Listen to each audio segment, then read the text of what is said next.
Bobby. Oh. You have to leave it out. Huh? So I come in. 5 days. Oh, you can Really relaxed right now. I'm gonna save it this time. You went all the way home and you We're creating a soundtrack for this film.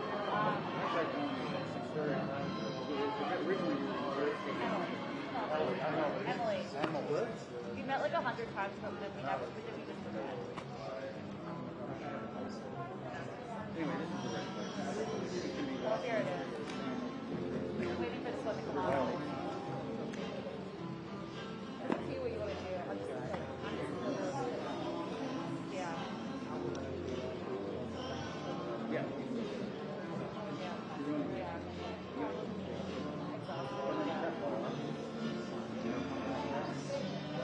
It's a bar, yeah. That's where I'm gonna go after. Just kidding. No, I don't think I think it's all yeah, you can sit in there and they have like little like tables and chairs. It looks good.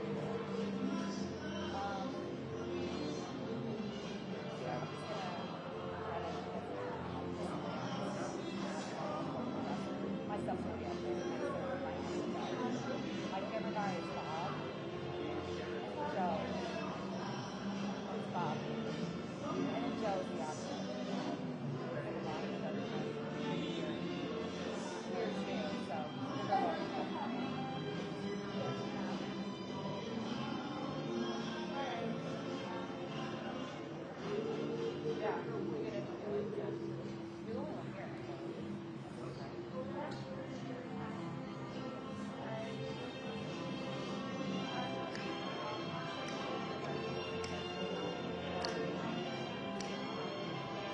Andrew, what key is this song?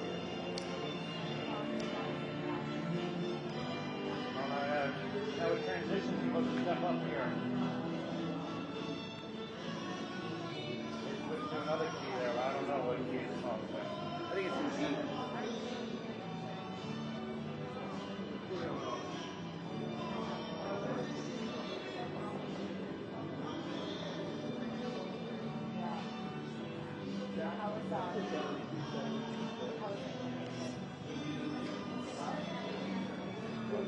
It's 1564.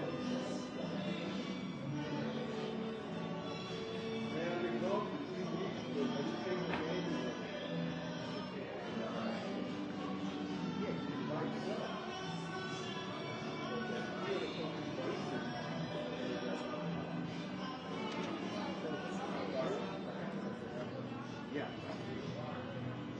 Right here, where we are right now. Like,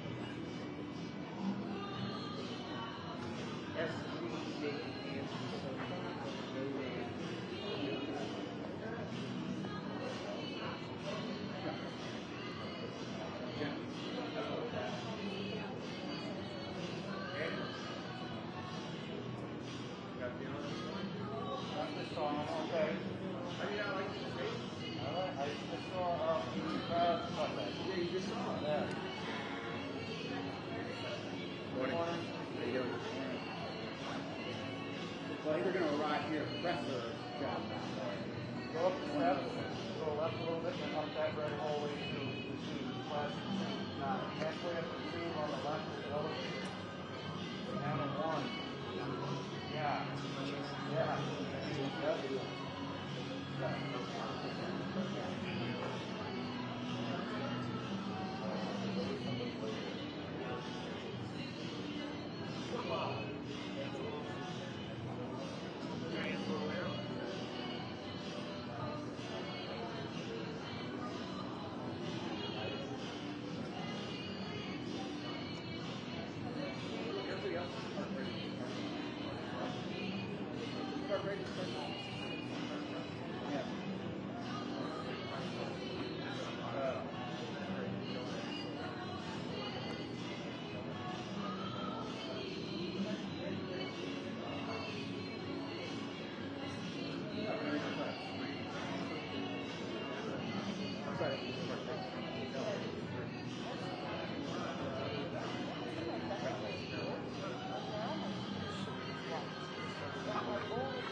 I went to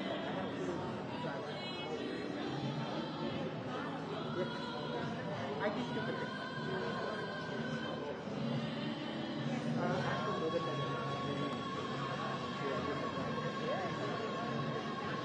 then the week before I was in Spain.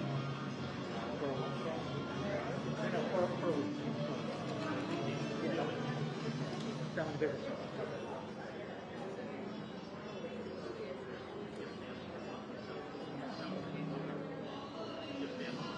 I did. They're not stopping.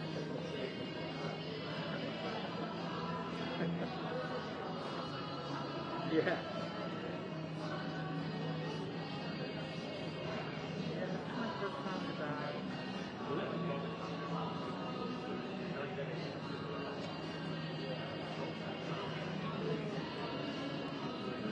Yeah, first time.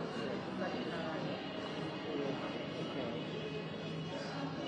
But Medellin.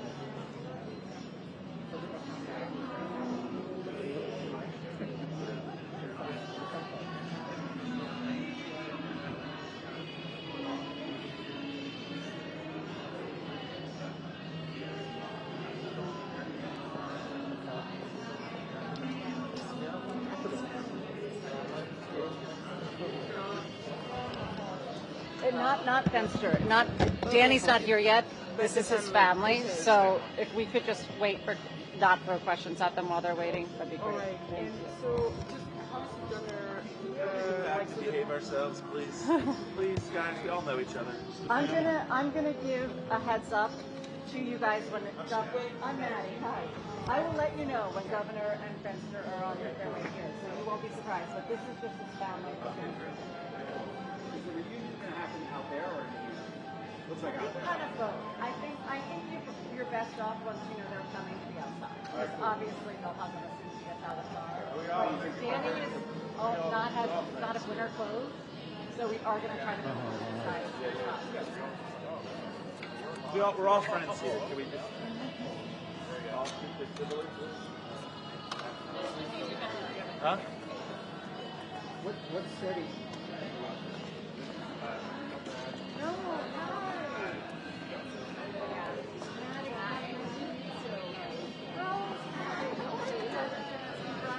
Maddie, nice to see you. Oh my God. Hi there. Hi, nice to see you. We're getting our hands up here.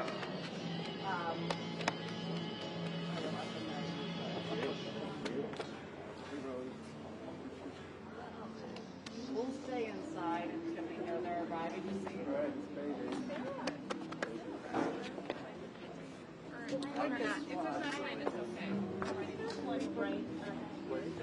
Yeah, it's kind of slow. We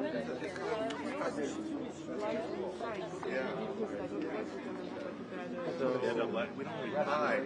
Control sign is yeah, how are you? We're going to do it outside. Right. I know, but we should maybe. Yeah. So everything's okay? We're coming in a little bit of doing.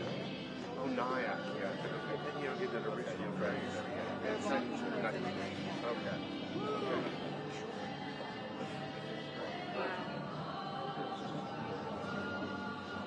Hey, there's no well, take a picture.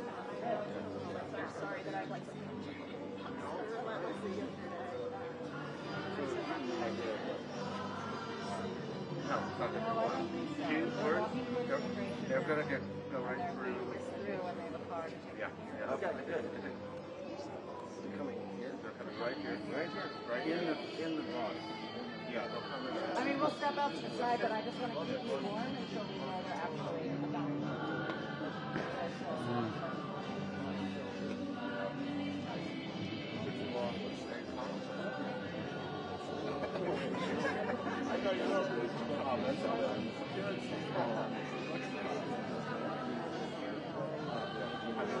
I'm going to get the sorry.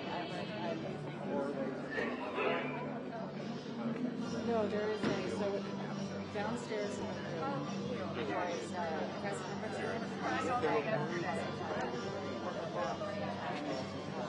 Of course. guys also.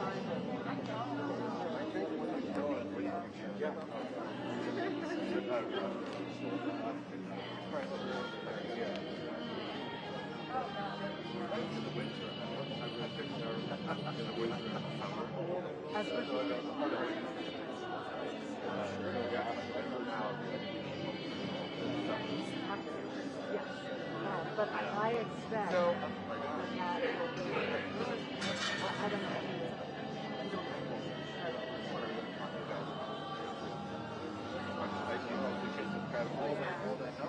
Well, we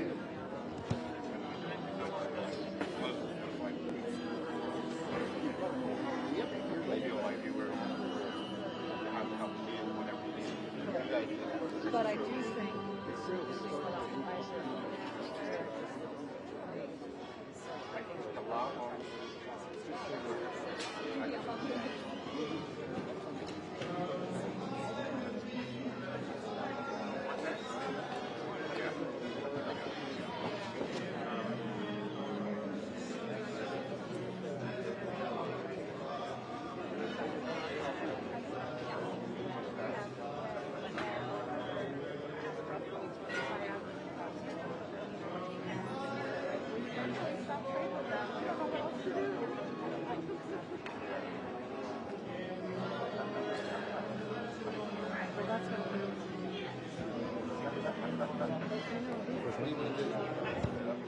he's the head of the committee that protects. He is also with us. You're outside, you're not inside. I don't know. Maybe we should be outside.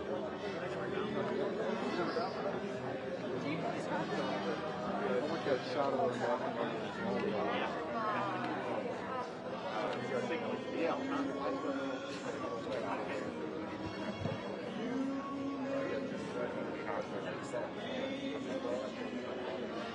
Is that correct?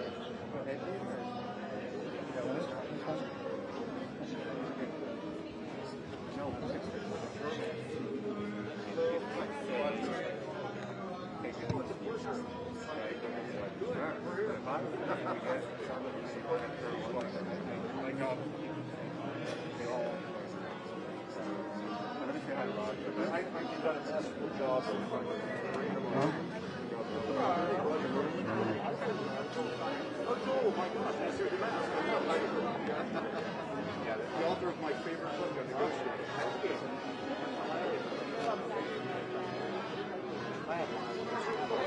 You and Governor Richardson.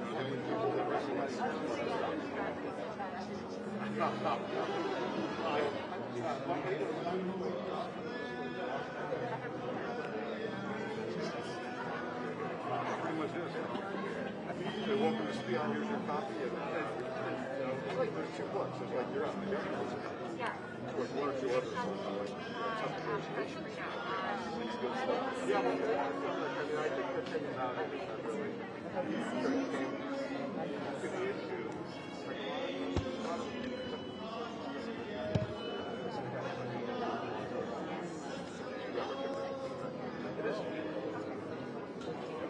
the FBI in the American situation is different.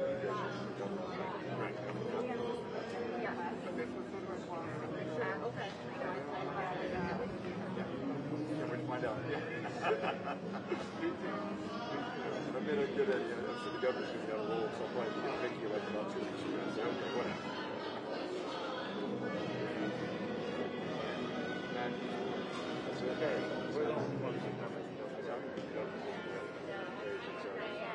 Does what he does.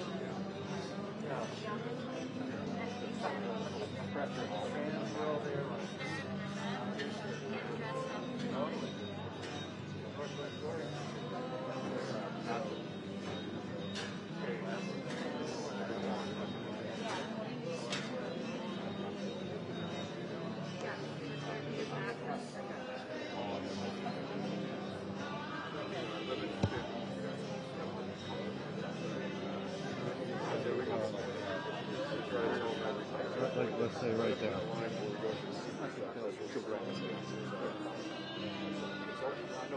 Somewhere he does. if we shoot directly that way, look at the back. Oh no, I understand.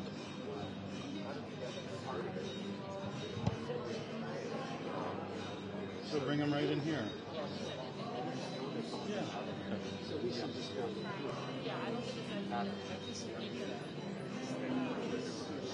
If the people will stay.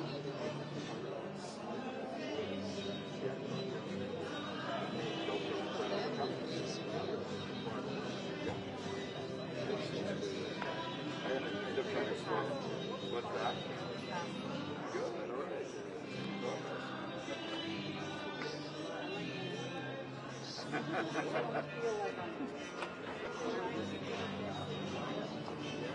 Well, the hardest part. We're young.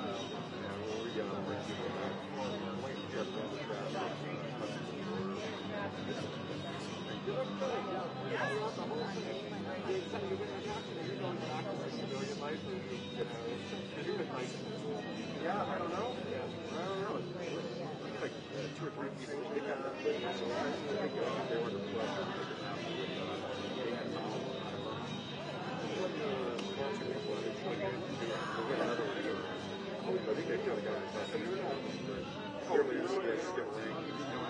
you don't have to, let's just say this. You can honestly look at the right person. Well, it's not a big deal. Government is work. Allow us to,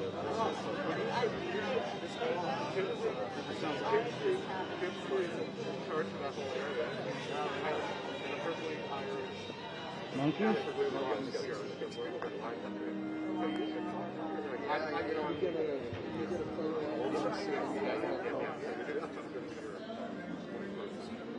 Sure.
private, which is so, yeah, okay, yeah, sure. And but could be a lot. And then there'll be a press conference. I mean, I'm not invited to come. That's what I do. And then I think, so there's another group.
Yeah, we're here. Yeah, I'm not remember that.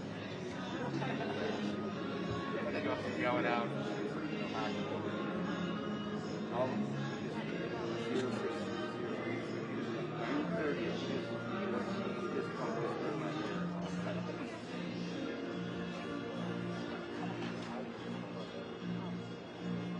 My daughter's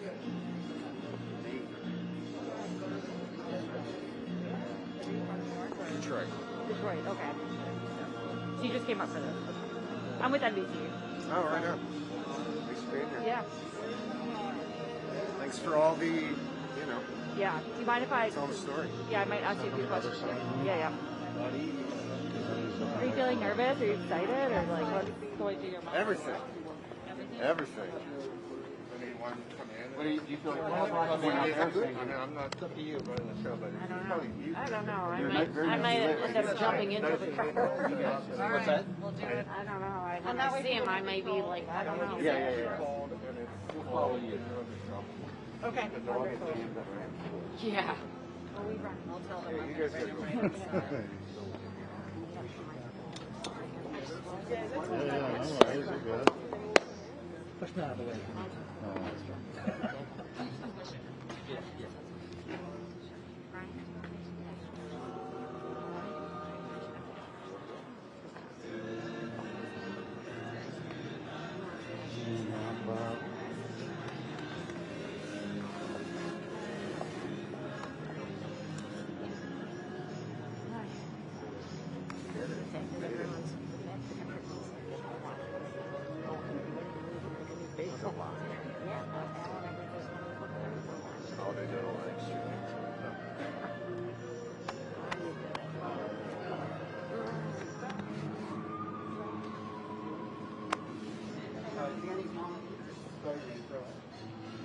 Rose.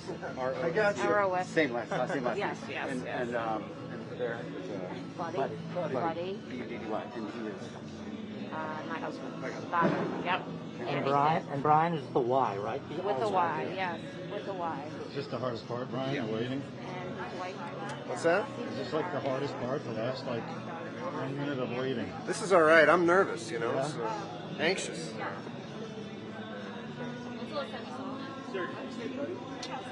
Last time I saw him was September 2019. Wow. Friend's wedding. Have you talked to him on the phone? Like, Danny? like the last 24 hours, have you talked to him on the phone? Yeah, when he was getting on the plane. We're in interviewing her. Myanmar. Yes.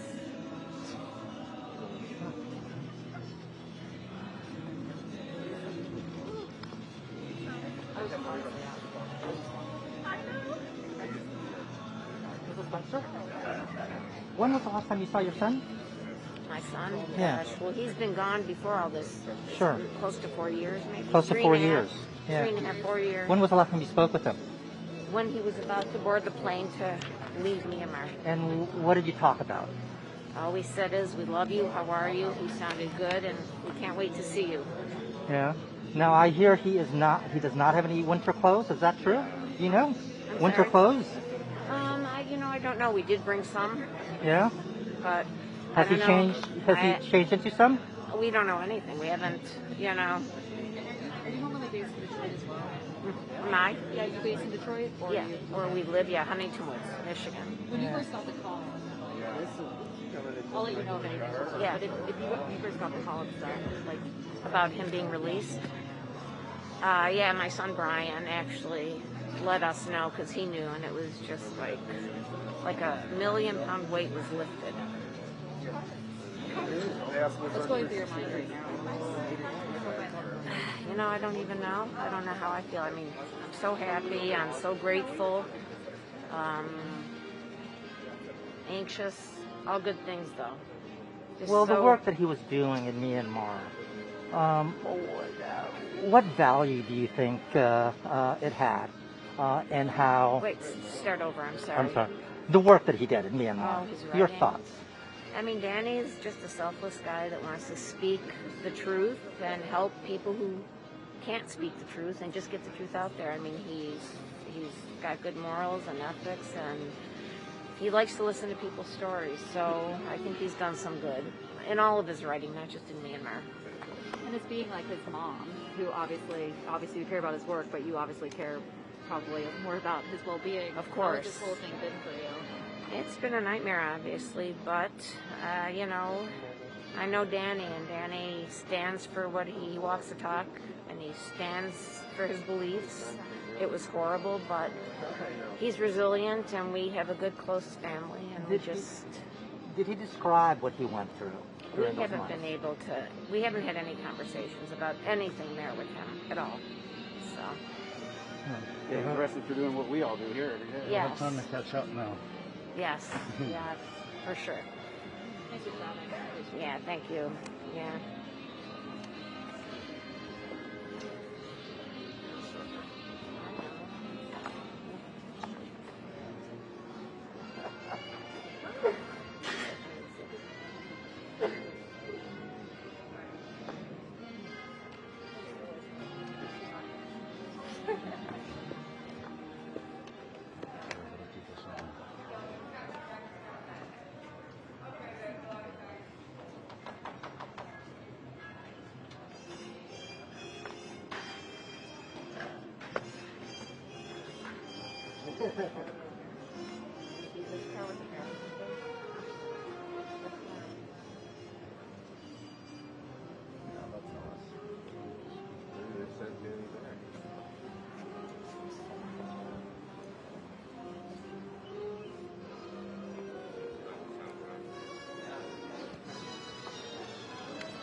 How old are you? How old am I? 40. 40. Isn't that weird to say that? That's right. Wait, are you a younger or older brother? Older. I don't know how old. Yeah. Oh. How much older are you? 2.5 years. Yeah. You always have to look out for him. I don't know. Well, Or maybe not. yeah, yes and no. Your standard older sibling, younger sibling thing, in a good way. Yeah, this has stepped it up a little bit, I suppose. How so? I mean, you were how many thousands of miles away? Yeah. Yeah.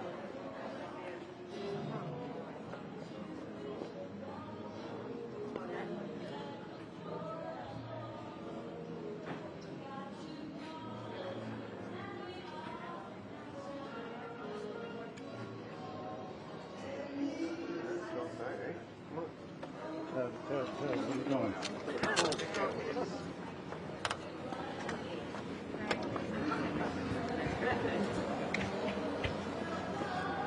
Where's the father? Get over here, huh? How are you? Bill Richardson. Great. Sorry it took so long. No, don't worry about it. Don't worry about it. You guys have no control over that. I'm back. I'm back. There you go. You got to put this on today. Thank you. Thank you. I will. Hey. Man. Love you, man. Thank you for everything. How's it feel to be back? Feels incredible. I mean, it's, you know, right here, just about this right here. You okay? Yeah. Doesn't matter. Whatever you guys want to do. Hey, no. No words. You did good. Amazing. Advocate. I know. Yeah. This is working. The crazy 2 weeks ago. Yeah. It's all good. It's all over here. Got it done. Hey.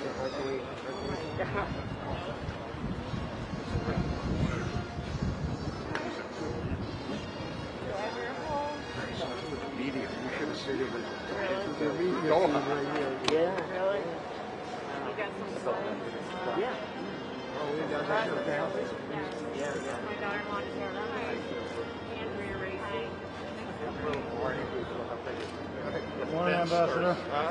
Hey, guys had a good campaign. I saw you. Yeah.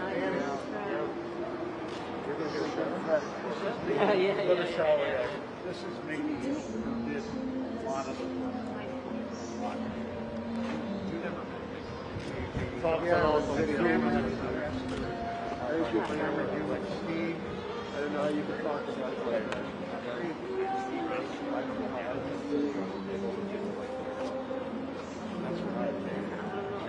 One of his favorite pastimes is the shower. The words you can talk with. Okay, good. Let's go to the... Yeah. All right, let's start.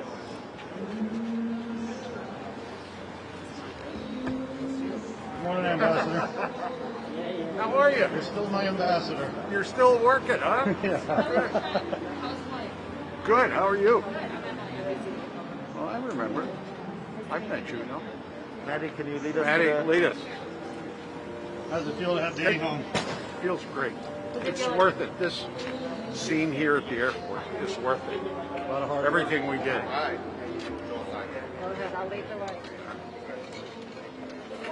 Watch out. Ambassador, I'm security with the hotel. Can you leave me? Thanks, Bill.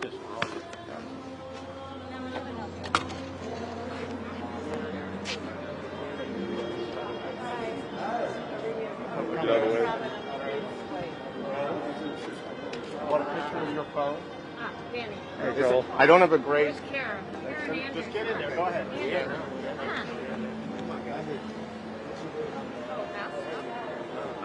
I did. Don't forget about the story.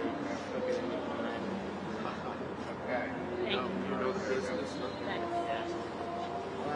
Let's go. We have a. Let's go into the suite. We have a.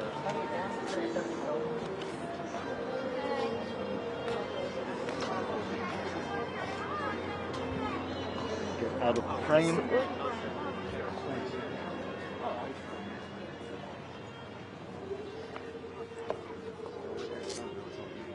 Yeah. Thank you, go. How is Dave was here and he had a bag of money and he's Yeah. Well, I don't know, maybe. What's the first thing you're going to do? Go to Disney. Get a shave and a haircut.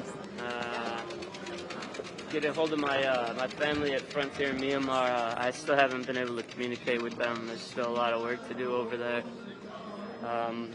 But, you know, obviously for at least a couple weeks, I'm just going to be focused on these folks here, spending as much time with them as I can. Welcome back. Thank you. It's a long time coming, you know. It's a day, it's a moment that I've been imagining so intensely for so long. It's, you know, surpasses everything I imagined. I think we're heading over to some other event. First thought when you touched ground here, the U.S. plane? Yeah, there's all these little moments that keep sinking in when the pilot says he's landing in New York.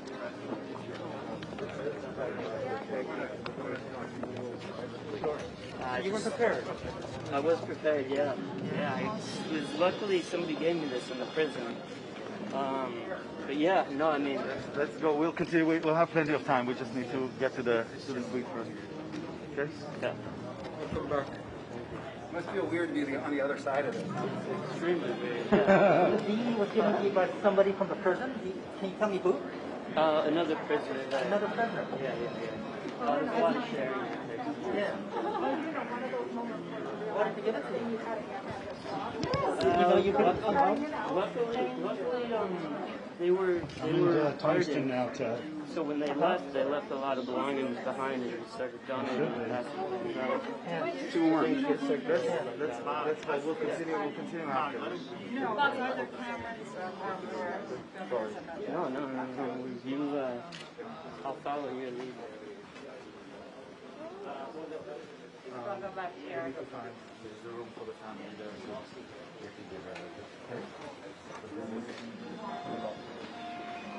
Guys, can you give them their own elevator, please, to go down?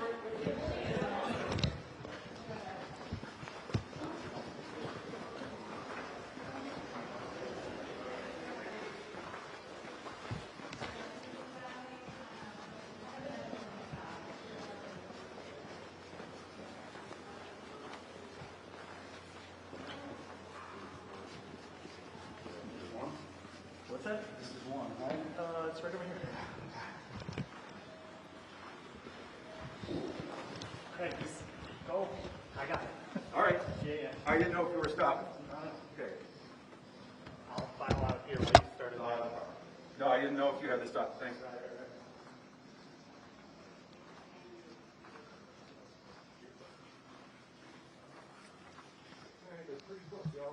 You're getting in the elevator.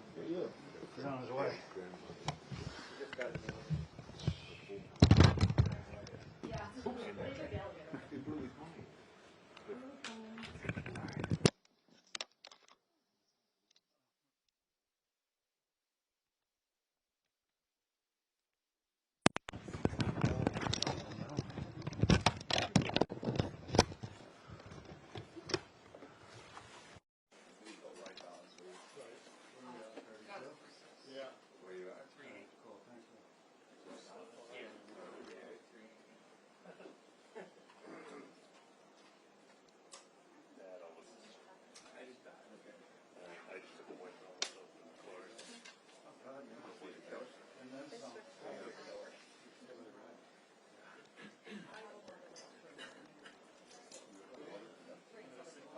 Okay. Sounds good.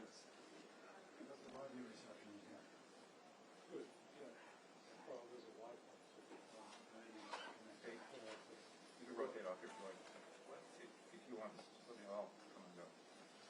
I'm holding this as the center doesn't want it.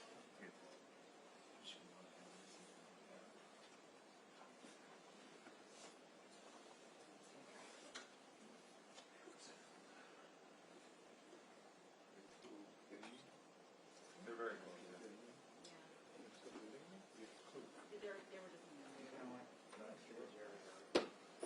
My control.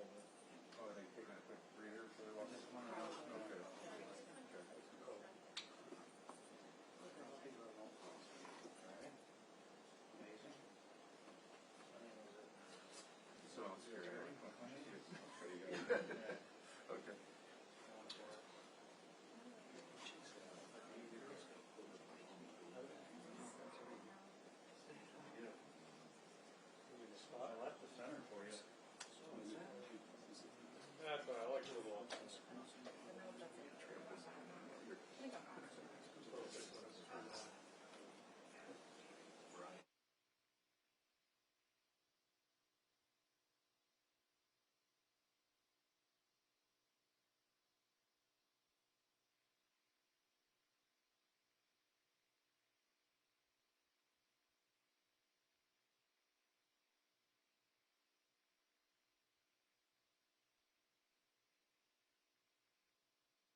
just so you know, they need about 10 minutes, and then we'll be All right, starting. thank you. Thank you.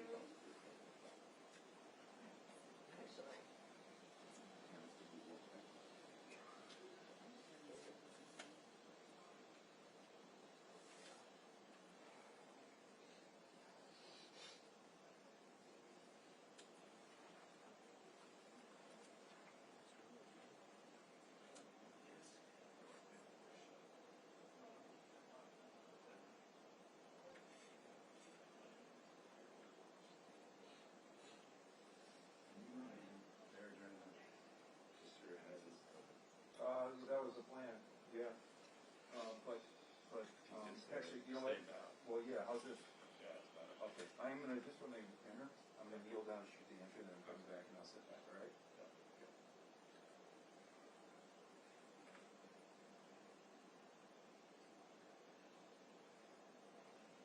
Oh, and by the way, I'll be here all the time. It's just real cute.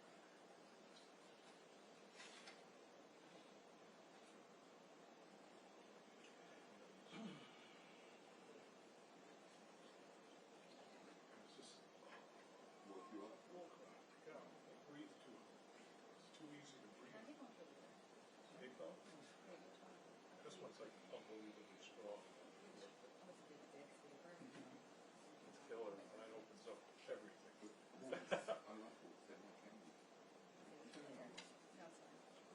These are the sun strong. No. I can't do it with a mask on, so my eyes work. This goes right. What are you, one of those? Can't close my eyes.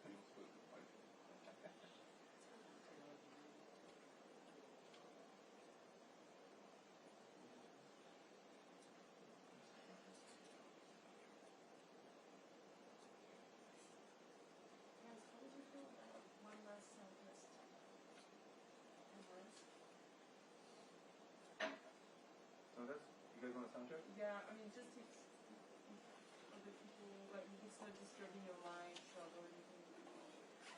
The sound test, did you clean? Oh, yeah, it was clean. It was clean? Yep. Yeah. Do you want to do one last, or you like, or? I'm okay. Or do you want a sound test on you? Would you like this one? Oh, yeah, that would be great. Okay. Can someone do us a sound test real quick? I'll do it. Thank you Oh, so got much. you, okay. You're at 3,800. Yeah. All right. Testing 1, 2, 3, 4, 5, 6, 7, 8, 9, 10. Thank you so much. Cool. Thank you. Thank you. All right, all our bonus.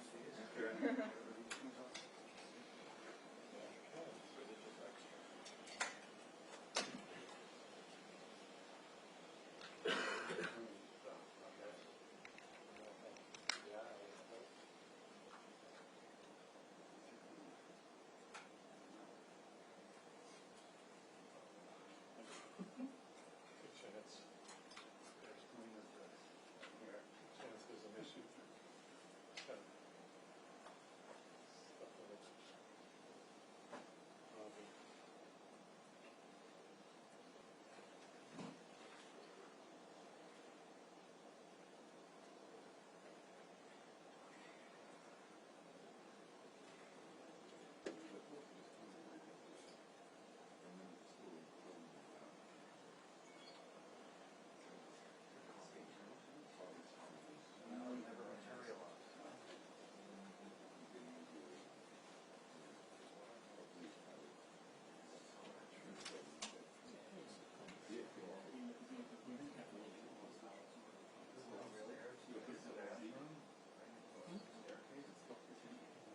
Yeah, it just stayed where it is.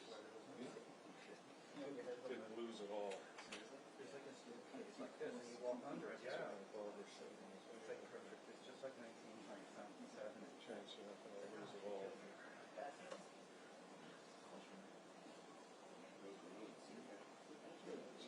She hit the fucking.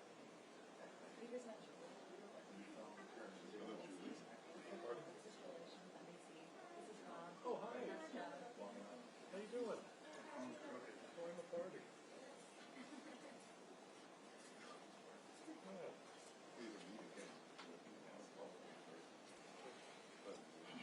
Here's the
Biden's not going to run in the next election.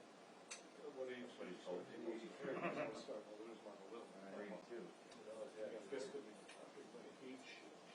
I thought he said on the chair. When he was running, yeah.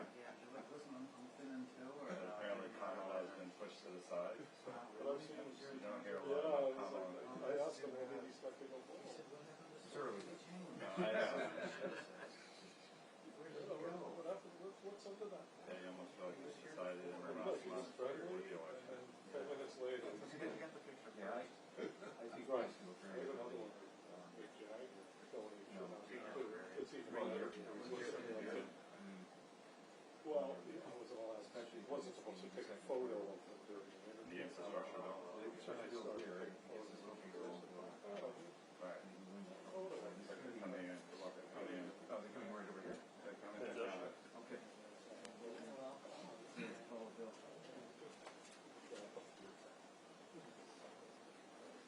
Come on, Danny. Sorry to keep you guys waiting.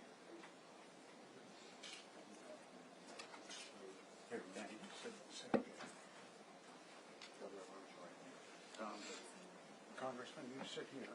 Joel, you sit right there. Okay.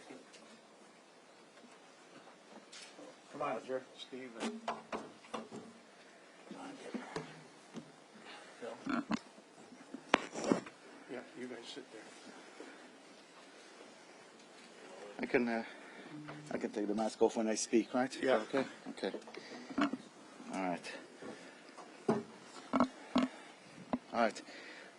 Thank you, everybody, for being here. My name is Mickey Bergman. I'm the Vice President and Executive Director of the Richardson Center. I'll just start very quickly and get everybody to speak, and I'm sure everybody's excited to hear from Danny as well.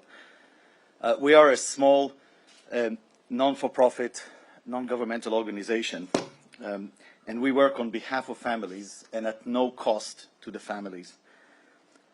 Since May, we've been in touch with the Fenster family, with Buddy, with Rose, and with Brian, a family that has been thrown overnight into a nightmare and into an impossible situation.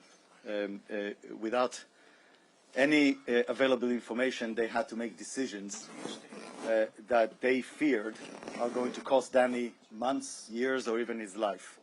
No family should ever go through something like that. Thinking about that, you can imagine why this work is so personal and emotional for us. The moment we saw Danny in Naypyidaw, Myanmar, it seems like it was forever, but it was really just a few hours ago and a few flights ago. All I could think about was his family and how he's finally coming home. That's also why I'm reading from the notes, because it gets very personal and emotional. At the Richardson Center, we believe that diplomacy is about showing up. It is about human interaction, about personal relationships, especially with people you disagree with. Showing up in person takes courage, and it is not simple. It's complicated. It has conflicting values in every day and every moment that we do this. And showing up doesn't mean necessarily that you're successful. Sometimes it works, sometimes it fails. Today it worked. And seeing Danny hugging his family outside is absolutely worth every single step and that we had to take for this. I am thankful for Governor Richardson for always willing to show up. To get beaten up, to get burnt, but still plow ahead. Always showing up. Very few people are willing to do so.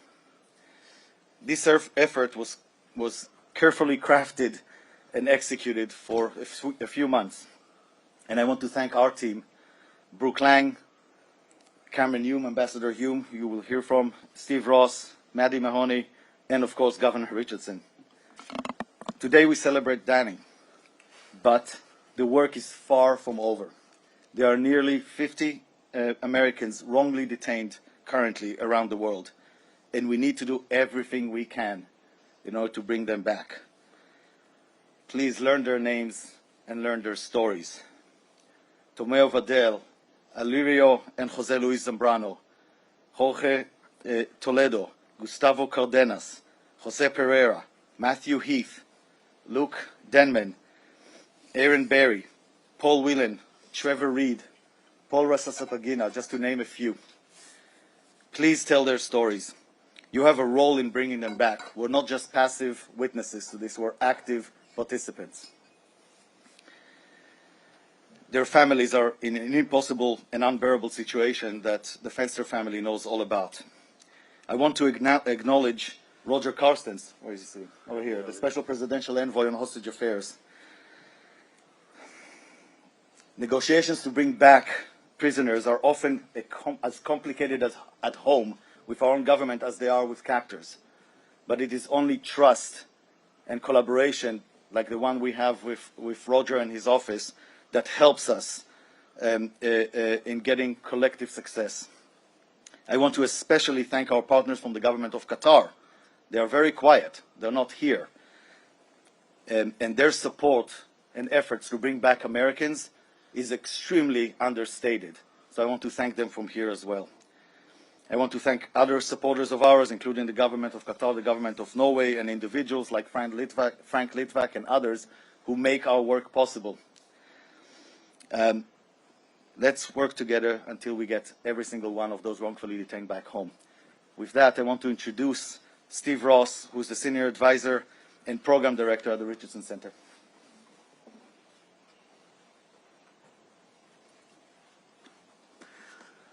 Thank you, Mickey. We are truly delighted to bring Danny back to the U.S. Securing Danny's release, however, is only one component of the Richardson Center's ongoing work in Myanmar. Our visit to Myanmar 2 weeks ago focused on humanitarian assistance and humanitarian issues. 55 million people in Myanmar should have access, safe and reliable access, to COVID vaccines and humanitarian assistance. Some progress has been made on COVID and on humanitarian assistance in localized areas. In our brief visit to Myanmar yesterday, we continued to push for all stakeholders to reach a deal on the delivery of COVID vaccines through the COVAX facility to help avert a fourth wave of COVID. We pushed for the International Committee for the Red Cross to be able to resume prison wellness visits. We pushed for expanding humanitarian access, including to displaced populations in places like Mindat in Chin State, and streamlining the travel authorization process for humanitarian agencies. And we pushed for engagement with the UN and ASEAN special envoys. In addition to securing Danny's release and that of a former Richardson Center staffer, IMO, 2 weeks ago, we believe our two visits in the last 2 weeks open space for progress on the humanitarian front, though much work remains to ensure basic needs are met. Thank you, and I turn it over to Ambassador Cameron Hume.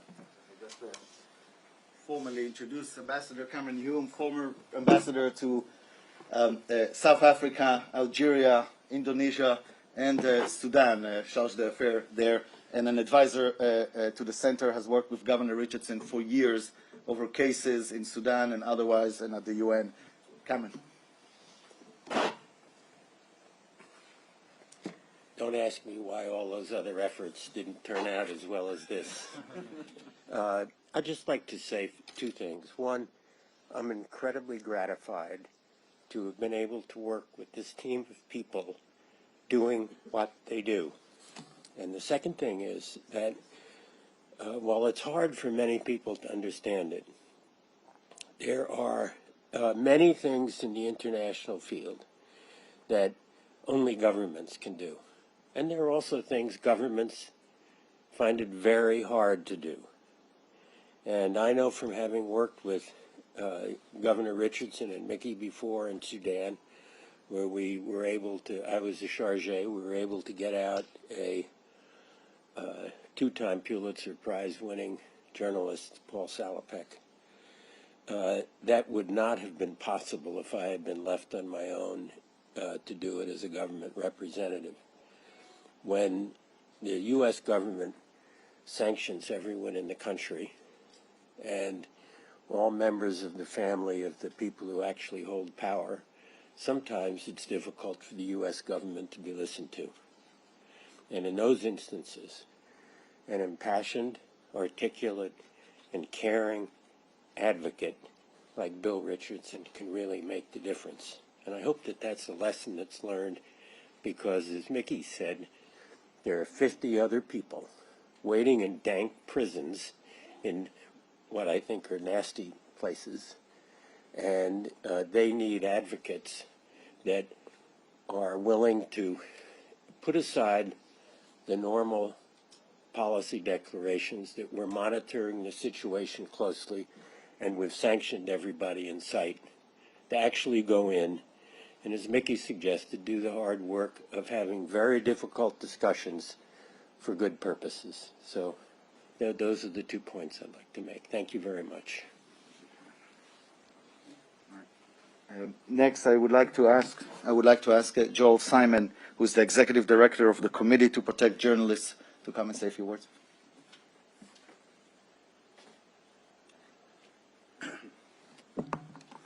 Thank you, Mickey.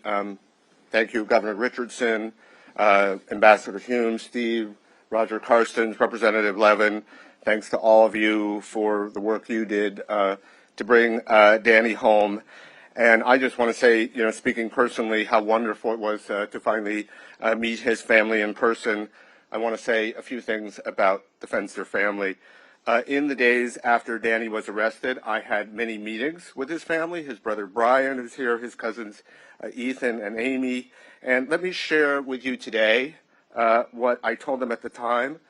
This is a remarkable family. Smart, strategic, resilient, loving, compassionate, determined, and relentless. I've been through this experience enough times to know that not every family responds the same way. Danny, despite his ordeal that he's been through, he's blessed and fortunate to come home to a family that loves him so deeply and waged such a smart and focused campaign to win his release. The second thing I want to say is this. As delighted and relieved as we are to have Danny home, dozens of journalists remain in prison in Myanmar, among the thousands of political prisoners. I want to take a moment to call for the release of all journalists wrongfully imprisoned in Myanmar.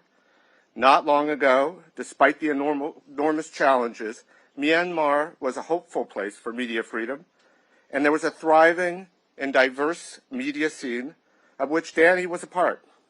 Today, Myanmar is among the worst jailers of journalists in the world.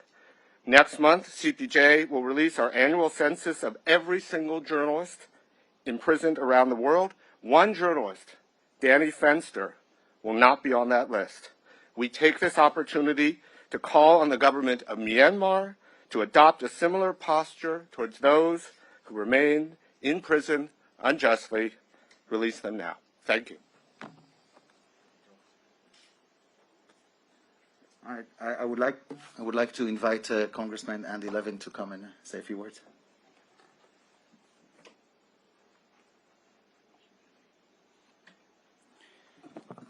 Thank you. So this is just an awesome day.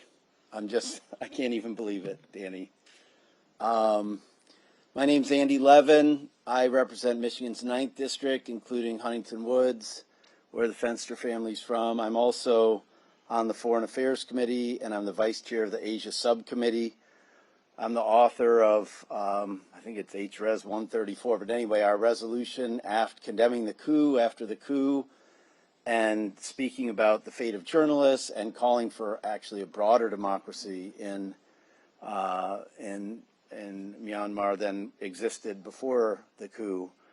But just the idea that my constituent would be plucked like this and thrown in prison with absolutely no real credible charges and kept there for 5.5 months It was just, it was not the kind of Bashir that I was looking for as somebody involved in policy about Burma.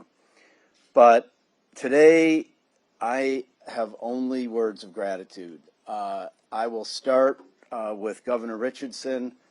I'm so grateful to you for bringing Danny to us, like literally right now, and you've done this over and over, and I'm super, super appreciative. I want to tell people that our government has been fantastic from day one. Tony Blinken and his staff in the State Department, our embassy in Rangoon, Ambassador Vida and his whole staff have unfailingly worked to get Danny out. I don't know what to say about Roger Carstens, appointed by President Trump, kept on by President Biden. Whatever future people are the SPIHA, the Special Presidential Envoy for Hostage Affairs, this is my model of what that job is. And he has just been an incredible partner from literally the first time he called me on my cell phone within hours of this happening. But I want to lift up broad, just like what an incredibly broad effort this was. Other governments, this case proves that going it alone as America never worked. It will never work. We need multilateralism. We need private diplomacy. But just in terms of my personal experience, I want to thank the governments of Japan, Singapore, Thailand, China, Israel, Qatar, Sri Lanka, India, and the ASEAN countries as a group and as a staff for helping advocate for Danny and doing things that most of which will never be known to get him out of there. And especially the American people, the people starting with Huntington Woods. Danny, I don't know what y'all are going to do. They want to have like a ticker tape parade. They are just so excited about you finally being free. And they have just thrown their heart and soul into this. The community of journalists in Metro Detroit and around the country, the Jewish community, so many people. And the Fenster family as organizers, Buddy and Rose and Brian and the cousins and all the people that I met, the campaign that you all organized was just, it was remarkable, and it was organic, and it was the kind of thing that our government couldn't ignore, and governments around the world couldn't ignore, because it was real, it was vibrant, and it contributed mightily to getting Danny home. And all those months when you were sitting in that damn prison, having no way of knowing, I wondered what you could possibly think. Like, why isn't my family getting me out of here? And I'm telling you, brother, what they did just blew me away, day after day, week after week, month after month. So this is just a beautiful day. I'm just so grateful to Governor Richardson and everybody who had a hand in this. And we do, and I so appreciate the idea of keeping our eyes on the prize about bringing others home. Let me mention one set of Americans that we can't name. Actually, we can't lift up their names because their names are being withheld for their safety. But as many of you know, there's 16 Americans and 1 Canadian that were kidnapped in Haiti and are being held for ransom, including a mom and 4 kids from Michigan. And we are going to get them out of there, but we have to continue to do this work. Thanks. All right. Roger Carstens, the Special Presidential Envoy on Hostage Affairs.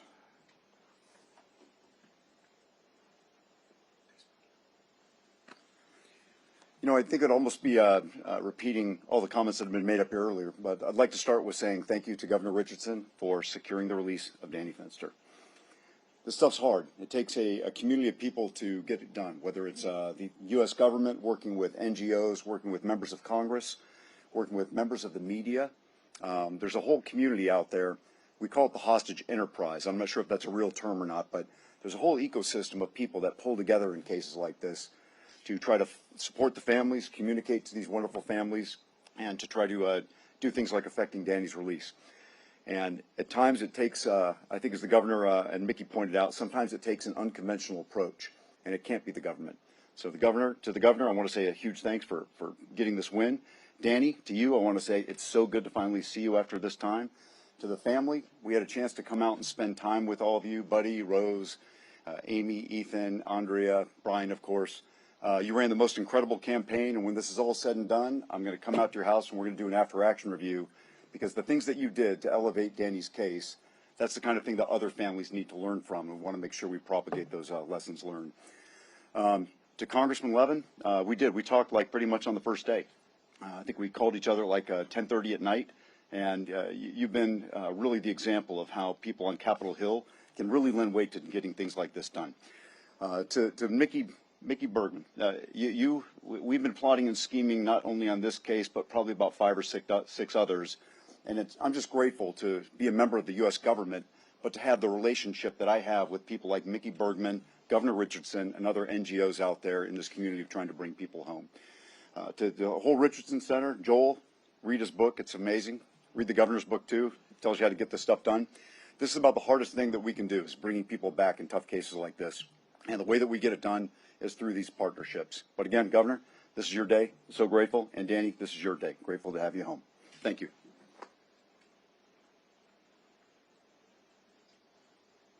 All right, and now I will ask Danny to come in and speak himself. Just so you know, in all of the, was it 24 hours, I guess, since we got to, I don't know, it's confusing. I think you slept only 2 hours on the plane. But I can assure you, he looks better now after the shower he took than he did when we picked him up. But Danny.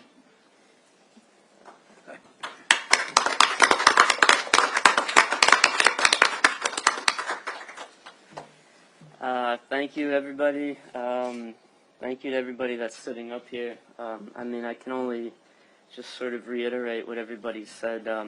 These, different organizations, I think you all share the same interests, but work within different constraints. And, so everything that everybody was able to do within their mandates, this time it worked. And I'm incredibly grateful to seeing Bill and his team there. It's out on the tarmac waiting for me. It's just the greatest feeling I can ever remember having. To my family, I was able to get little hints of what was going on occasionally throughout the experience. If I was outside of the prison in court, maybe some police aide that could speak a little bit of English would flash a picture on his phone of my entire family wearing T-shirts with my face on it on CNN, which was a pretty bizarre thing to see, sitting in a courtroom there. So I was aware, and I know my brother. I know what he's capable of and how he works. So I assumed, I did not know the extent of it, but I assumed something was going on out there. And that gratitude, I mean, I spent the last 15 hours on the flight just looking at the coverage across the country in these places that I've lived, and seeing people sort of remembering me and pulling together, and it's incredible. I just have so much gratitude right now for everything everyone's done. I think every action everyone's taken has helped a little bit. So I'm going to take time to celebrate and to spend time with my family, and then continue concentrating on all the other, not just journalists and prisoners of conscience in Myanmar and everywhere else. For me, in Myanmar, just a lot of citizens, doctors, teachers that are in prison right now. And, that's another point that everybody here is reiterating. This will be a short little celebration, but let's keep focused on what the actual story is here. Hey, Danny, can you describe?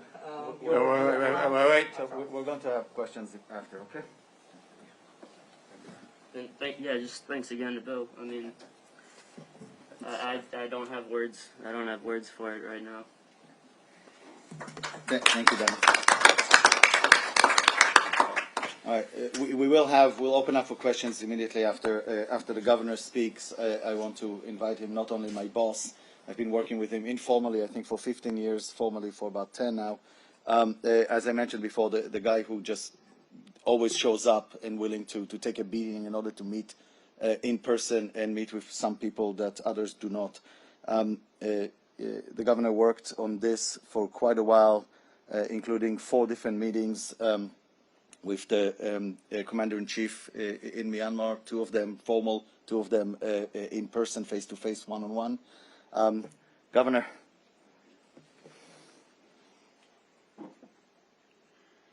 Is it okay if I take my mask off? Well, this is Danny's day, Danny Fenster's day, and the Fenster family. But before I say anything, I see the Fenster family back there. Any of you want to say anything? Ryan? Come on, come on. You ran a, no? Okay. But I'm acknowledging your efforts and your mom and dad. I saw you with the CNN reports, and I saw you with your T-shirts. And I think, as Roger Carson's mentioned, this is what happened here in Congressman is a team effort. You had advocacy of the families. You had other NGOs. You had the Committee to Protect Journalists. You had the administration, the State Department, in the form of Roger Carson's, who's, by the way, has been a bipartisan leader on this issue in the past administration and this administration. And you had our team here. I mean, what Ambassador Hume, Steve Ross was the intellectual author of the effort to help the people of Myanmar with vaccines, with humanitarian aid. That's when we went for the first time 2 weeks ago. All of this happened, Danny's release, within 2 weeks. And you're probably going to ask, well, how did this happen? Well, it happened because of this collaborative effort. But it also happened because of these, what was decisive was a meeting, 4 meetings that Mickey mentioned with the commander-in-chief. And I said to him, this would be a gift, a humanitarian gesture to the American people. And this was the right thing to do. This was a journalist doing his job. This was a journalist reporting on what was happening. And he shouldn't suffer.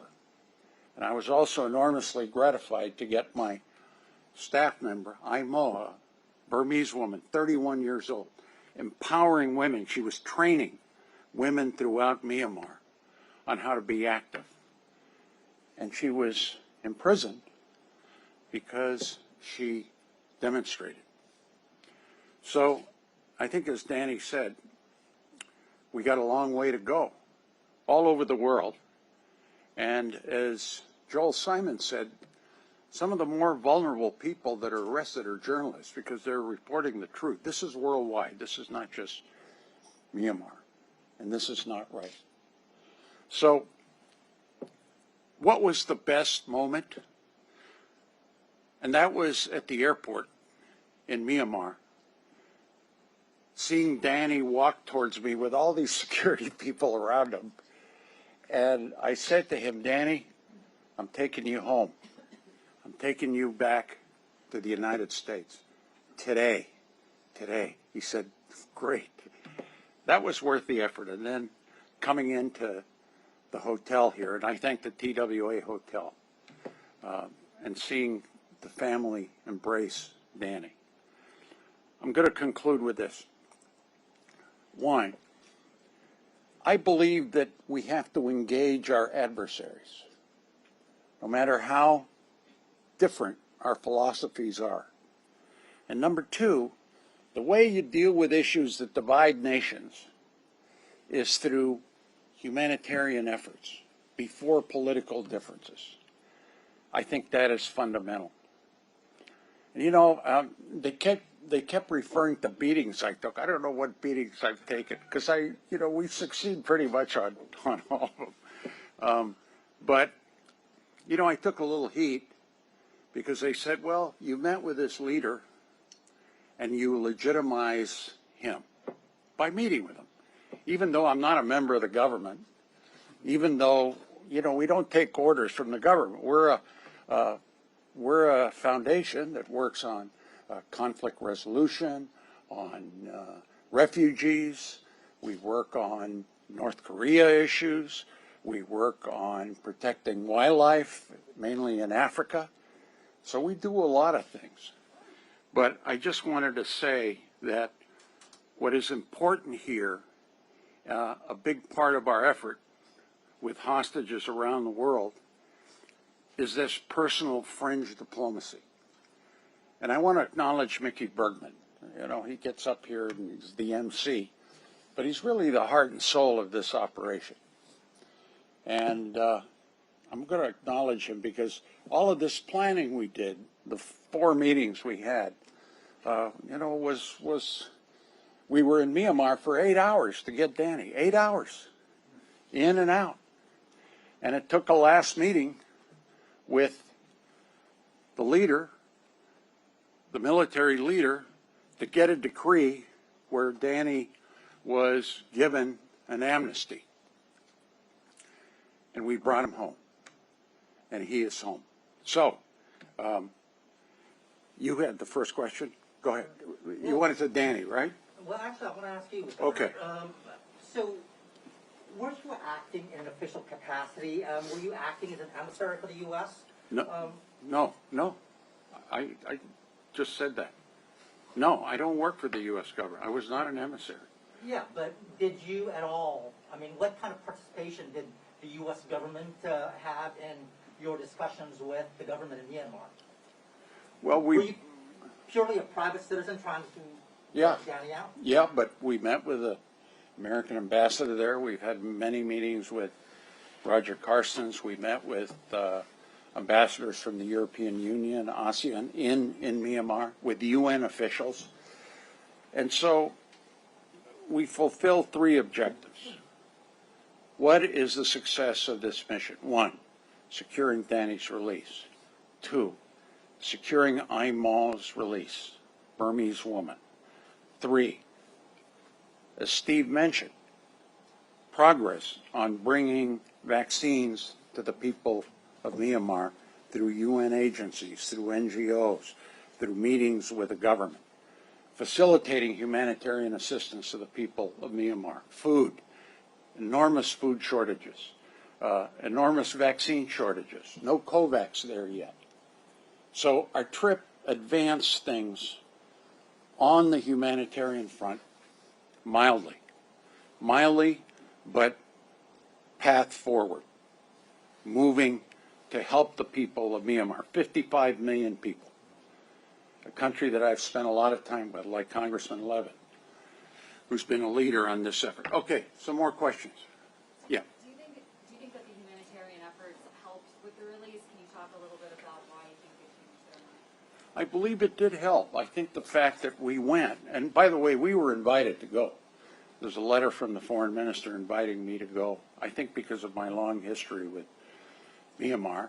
And I was on the other side with Aung San Suu Kyi until she and I had a difference on the Rohingya issue.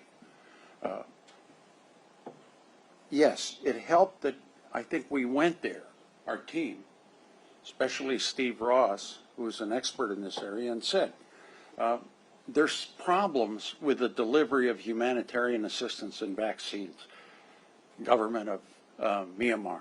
How can we fix that?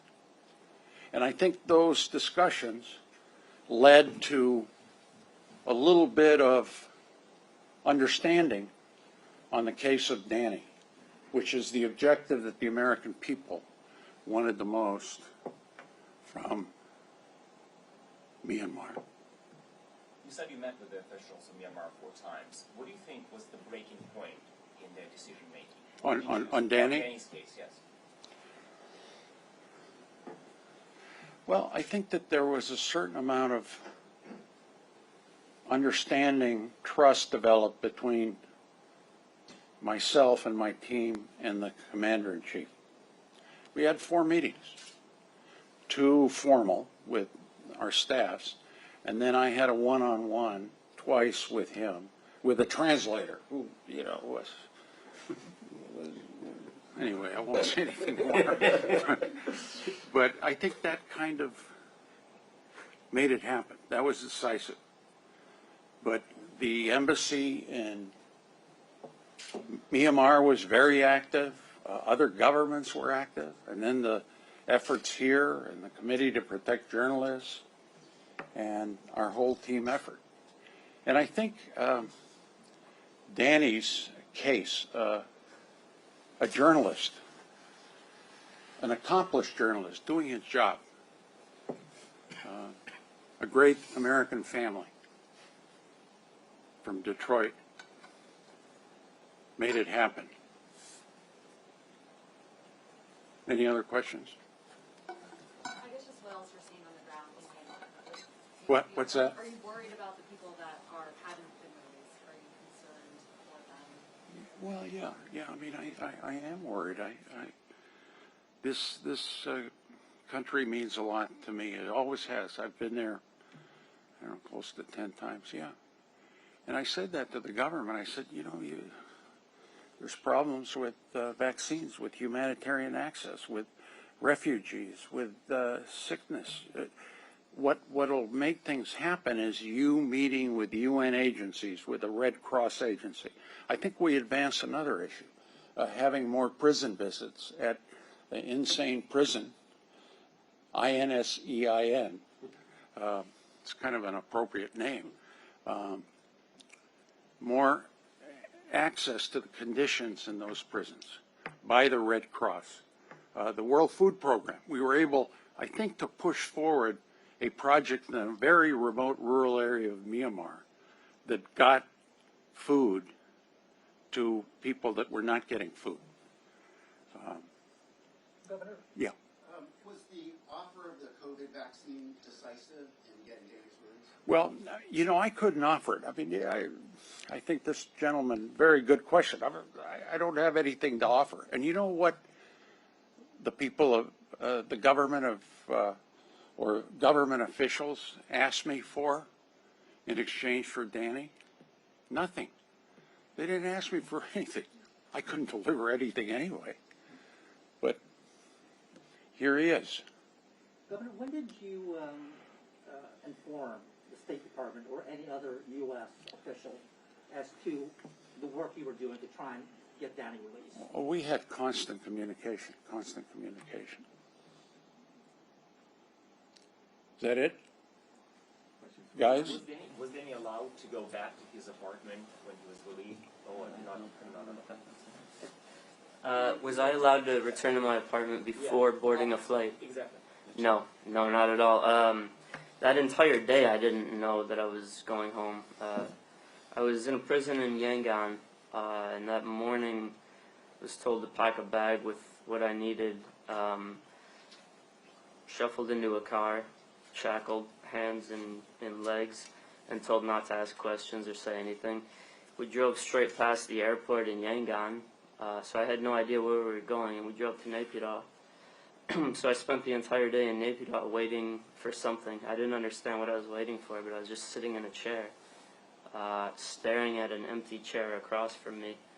And several hours later, a police officer sat down and said, "You've been charged with these crimes and found guilty. We're going to offer you this pardon, and you're going to leave right now." And I was in Naypyidaw. I wasn't in Yangon. My wife was in Yangon, in the apartment that we shared. I didn't get to see her or talk to her.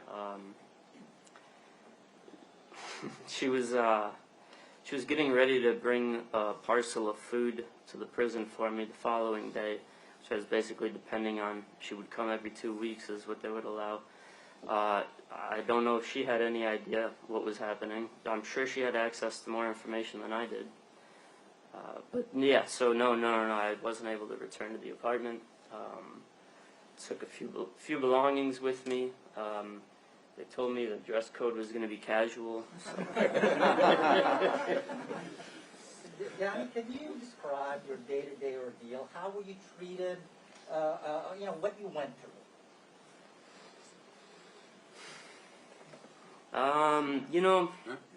Most days, you wake up really early.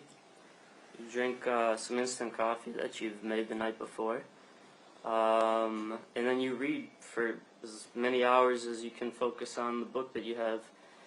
And then you go outside and you walk in a circle for a little while. And I would jog. It's a very small little circle to jog around. And there were some sort of makeshift weights. I would lift weights a little bit. And then eat, and then try to read some more. And then stare at the wall. Think.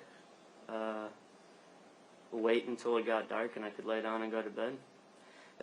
There were friends. There were people I talked to a little bit, but it's pretty limited. Were you mistreated or threatened in any way by the prison authorities? No, I wouldn't say that. I got myself into trouble there trying to push boundaries, and that caused small confrontations that, you know, I didn't know what would come of them, so I was a little worried, but nothing. I mean, I wasn't physically threatened or anything. Push boundaries? What do you mean? I wanted to sleep with the lights off. They wanted the lights on, so we would have a little tug of war about that. I mean, I should have just left the light on. Things like that, small things, stupid things. I came in there at first with an attitude that I'm not going to be here very long, and I'm going to stand my ground. And it didn't take too long to figure out that I didn't have a whole lot of ground to stand on. Any thought how long you were going to be there? Sorry? I mean, did you at all think that, you said you thought you were just not going to be there for very long, but at some point did you think that, my gosh, I might be there forever? There were other examples of people who had been released, and so I kind of plotted out trajectories based on that, and then it kept moving beyond anybody that I had seen that was in a similar situation. So each thing that I had imagined, watching it pass by, you get a little bit more worried. I mean, I didn't think forever, but if I were told that I had to stay for, say, 3 years, it'd be hard to mentally deal with planning for 3 years. You said there was, you had an inkling. Yeah, let's have some of Was there ever a time that you like lost hope that you? Yeah. Can you talk about that a little bit? I mean, you know, every day, I thought, I got into a good mood, and I thought I had sort of, you know, had this change in perspective. But then, you know, you get a little setback, and then you realize, well, you don't change your perspective and you're finished. You have to do that every day. So every day it's sort of up and down, and then you have some dark moments, and then you have some days that are just pretty much completely fine. There are several dozen journalists, local journalists, that are still languishing in Myanmar jail. What is your message to them, first of all, and what can international community, as well as the United States government and various funds and organizations do to secure their release? You know, I don't know. I don't think I could really advise the government on what, I mean, they have certain constraints, they have certain objectives that limit, you know, how the ways they can engage, which is completely, I think, understandable. And there's as we were talking about, an ecosystem. So there are other groups that can do things that the government is less able to do. I think I can only really kind of consider my own role. I think continuing to write and publish and push these things out, what Frontier does, and what a lot of the Westerners that go there to edit work, they go to help locals tell their story for an international audience, and we believe that is really important, and we believe that brings these outside powers to bear on the country. We don't know, you know, what is the best policy. We think shedding light on it is always helpful. The main objective is to make the situation better, and so we have all these different players filling different roles. And you know, these guys are pretty experienced. They all know exactly what their roles are and what they're doing.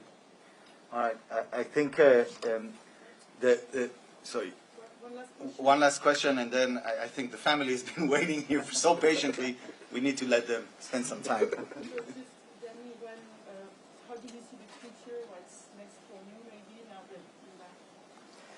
I haven't been able to communicate with Frontier. Frontier Myanmar, an incredible institution. might still be employed there. I have heard it's been intimated to me that they've stopped publishing online but are still operating. I need to get to a store and buy a SIM card and get in touch with some people. All right.